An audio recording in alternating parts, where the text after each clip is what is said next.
Heal your mind with Stoic clarity. What if your mental chaos isn't just emotional, it's biological? Can you truly discipline the mind while neglecting the brain that powers it? Marcus Aurelius trained his body not for strength, but for clarity. Are you doing the same? We often talk about mastering the mind, as though it's some floating force disconnected from the rest of who we are. But here's a truth most people miss. You cannot heal your mind if you ignore the brain that carries it. Your mind is not a ghost. It's a signal sent by a living, breathing system. The ancient Stoics understood this even without modern neuroscience. Marcus Aurelius, Epictetus, Seneca. They practiced discipline, not just in thought but in action. They moved their bodies. They simplified their food. They embraced silence, sleep, sunlight. Why? Because they knew when the brain is cared for, the mind becomes clear. In today's world of digital overstimulation and emotional burnout, we've forgotten this wisdom.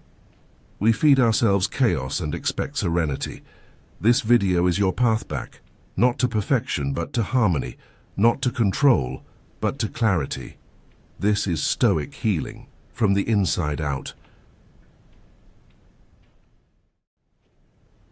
Heal the brain to free the mind. We speak of mastering the mind as if it floats above the body, detached and abstract, something we can command with sheer will. But the mind is no ghost. It's born in the brain, shaped by breath, sleep, food, and daily rhythms. You cannot master your thoughts if your brain is in disarray. The ancients knew this even if they lacked MRIs or modern terms. Marcus Aurelius didn't train for glory, he trained for peace. Epictetus didn't live simply for virtue's sake alone, but to clear the noise and steady the inner world. They saw that discipline of the body leads to freedom of thought. In our age, we chase emotional mastery through quotes and motivation, while sleeping 5 hours, scrolling for 8, and fueling ourselves with stimulants and stress. The result? Anxiety grows. Focus fades.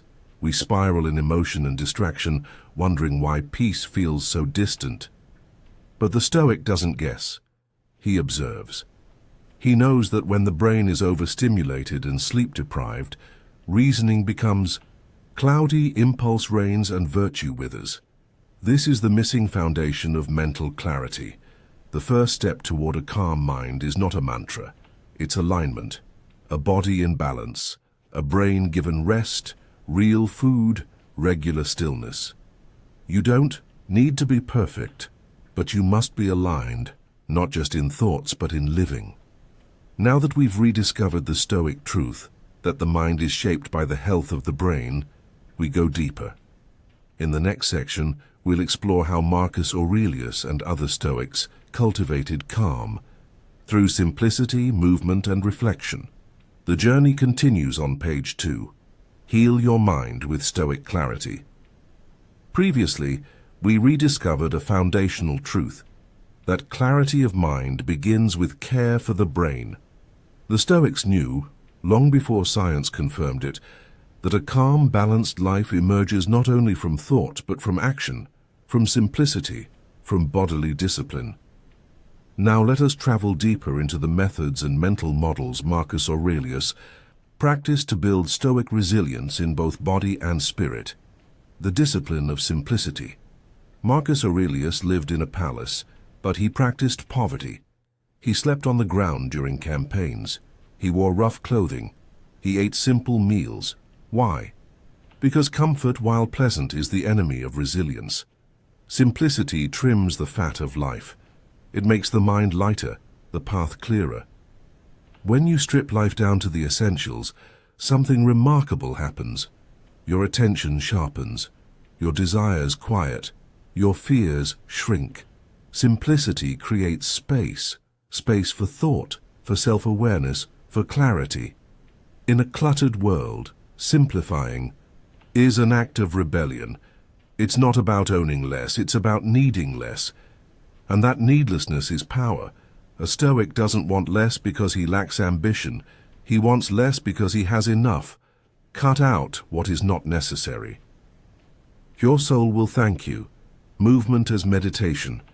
Modern life cages us in chairs and screens, but Marcus Aurelius, even while governing an empire, understood this. The body must move for the mind to breathe. Daily walks, riding horseback, leading troops. His physical routines were not for vanity, they were for vitality. They were how he processed thought, released stress, anchored the present. Today, research backs this instinct.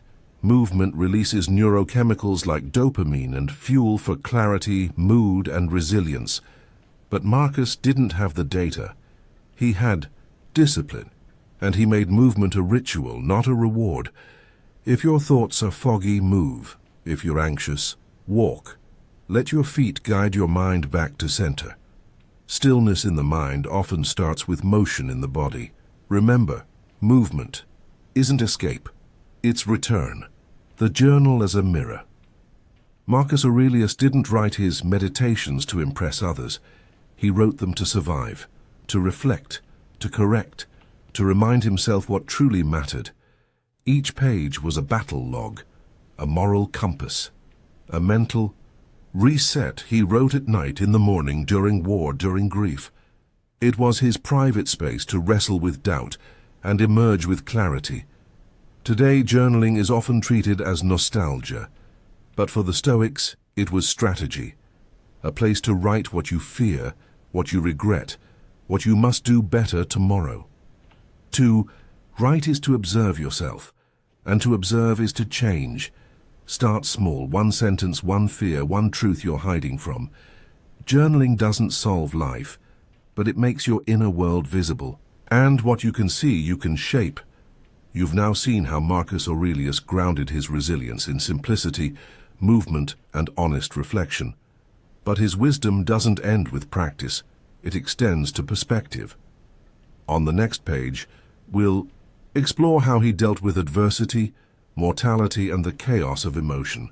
Let's continue to page 3. Heal your mind with Stoic clarity.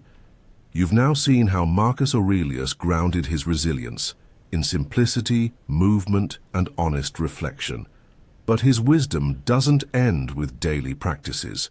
True Stoic strength lies in how we perceive the world, especially when it breaks our expectations. In this next part, we explore the philosophy of perspective, the art of turning pain into clarity, chaos into calm, and uncertainty into power, turning obstacles into the way. The impediment to action advances action. What stands in the way becomes the way. This famous quote from Marcus Aurelius reveals a central Stoic principle: resistance is not your enemy. It is your raw material. A Stoic does not wait for perfect conditions. He creates them from what is present, even if it's pain, failure, or delay. If something blocks your path, it is no longer a block. It is now the path. This shift in mindset turns adversity into an engine. You lost your job? Learn resilience, you faced betrayal. Cultivate discernment, you failed in public. Discover humility. Every moment of suffering becomes a tool, not a torment, when seen through Stoic eyes. Marcus wasn't speaking theoretically. He led Rome through plague, rebellion, and personal tragedy. He didn't escape hardship. He transformed it, not by magic, but by mindset. Ask yourself, what is this obstacle trying to reveal in me? What new skill, strength, or truth could be born here? Let hardship sculpt your character. The obstacle is not the end, it's the invitation. Inner peace in outer chaos. Life will never be free from noise. The world will never stop spinning. But Stoicism teaches you don't need a calm world to have a calm mind. Marcus Aurelius faced civil unrest, war, and death. Yet his writings are filled with stillness. Because Stoic calm does not come from external peace, it comes from internal discipline. You cannot control the world, but you can control how you engage with it. You can slow your breath, regulate your reaction, and Step away before anger takes root. What if every chaos outside of you became a training ground for calm within you? The Stoic is not indifferent. He is stable. He does not numb his feelings, but he filters them. He chooses which thoughts to entertain, which judgments to accept, and which emotions to fuel. Let the world roar. You stay rooted. Remembering death. Living deeper. Memento mori. Remember, you must die, not to fear it, but to befriend it. Marcus Aurelius meditated on death daily, not morbidly, but truthfully. To him, the awareness of death was not a burden, it was a compass. Why waste time pretending life is endless? Why put off the words you need to say? Why let fear guide decisions when you know your days are limited? Death sharpens life. It brings urgency to love, honesty to speech, and meaning to every ordinary hour. The Stoic doesn't dwell on death to darken life, but to lighten it, to appreciate it more, to waste less. Every breath is borrowed, so spend it wisely. Don't wait to start living. The time is now. You've now seen the Stoic mind in action, not just in practice but in perception. In page 4 we shift from how Stoics saw the world to how they showed up within it, with integrity, purpose, and presence. Let's continue this transformation. Heal your mind with Stoic clarity. So far we've reshaped how we think, how we feel, and how we see the world. But now we step into how we live. How Stoic clarity expresses itself through actions, not just meditations. Marcus Aurelius believed philosophy was meant for life, not for isolation. Real Stoicism shows up in how you carry yourself, treat others, and fulfill your duties, even when no one is watching. Live by principles, not emotion. Most people live by moods. They are kind when it's easy, honest when there's no cost, patient when they feel rested.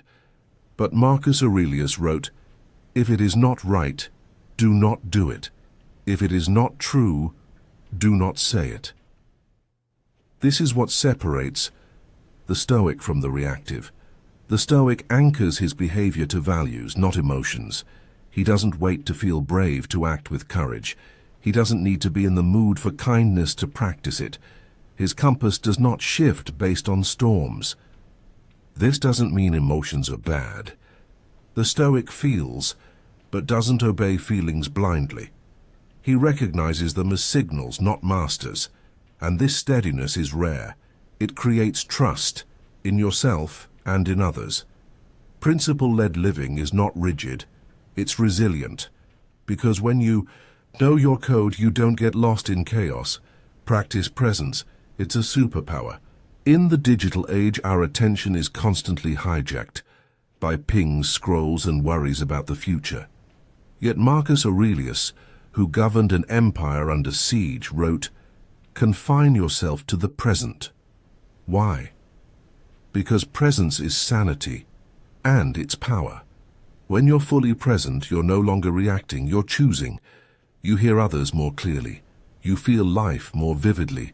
You carry yourself with calm. Being present isn't about ignoring the future or denying the past. It's about showing up for the moment that's real, the only one that truly belongs to you. Try this. Next time you're anxious or overwhelmed, return to the body. Feel your breath, the texture of the moment. Ask, what's happening right now? Then act from that clarity. In presence, there is perspective, and in perspective, there is peace. Stoicism is meant to serve others. Sometimes Stoicism is misunderstood as isolation.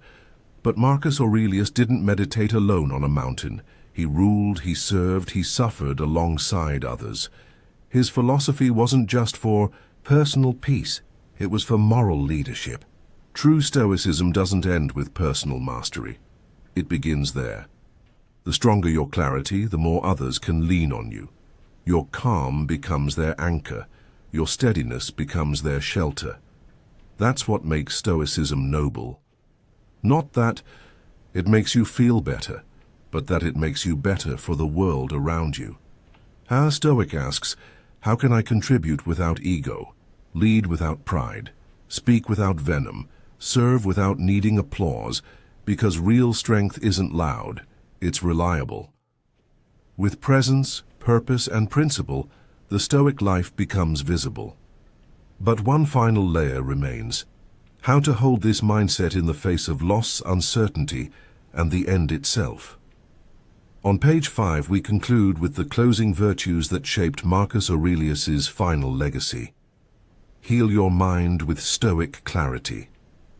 We followed Marcus Aurelius through daily disciplines, mental clarity, and service. Now we reach the summit of Stoic strength, the truths whispered at life's edge. These final teachings are not for dramatic moments, they're for quiet nights, for sudden loss, for the space between one breath and the next. Let us conclude with the principles that anchored Marcus in his last reflections: humility, mortality, and the wisdom of letting go. Contentment is not complacency, Marcus. Aurelius, Emperor of Rome, had access to every luxury, yet his writing praises simplicity, sufficiency, and the beauty of enough. Contentment for the Stoic is not giving up. It's seeing clearly. It's knowing when your needs are met and resisting the urge to always chase more. This doesn't kill ambition, it clarifies it. You stop chasing for validation. You start creating from integrity. Look around. Are you breathing? Are you able to think, to love, to grow? You're already rich. Gratitude sharpens your mind. It cuts through distraction. It reminds you this moment is enough. Release the illusion of control. You have power over your mind, not outside events. Marcus wrote this not as a slogan, but a survival tool. Most anxiety comes from trying to control what we can't, how others behave, what the world gives, when loss will arrive. Stoicism breaks that illusion.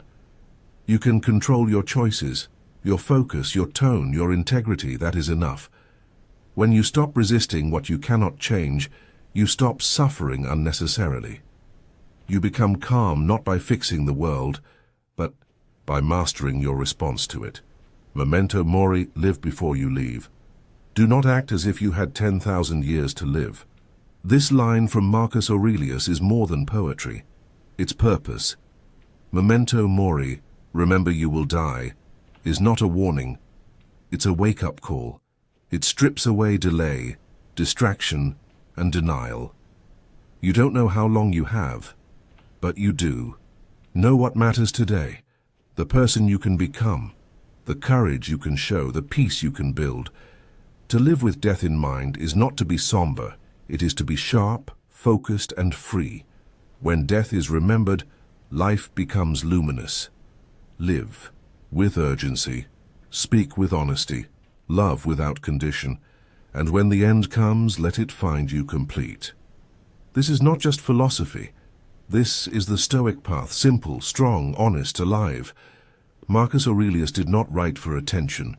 He wrote to stay clear, to stay sane, to stay awake in a world that tempts us to sleep. And now, that path is yours. Take one idea, one practice, one reflection. Begin. Live it. Return to it.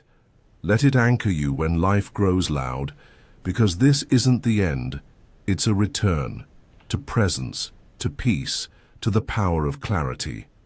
If this journey spoke to you, share it, reflect, revisit, and above all, live it. Your Stoic life begins now.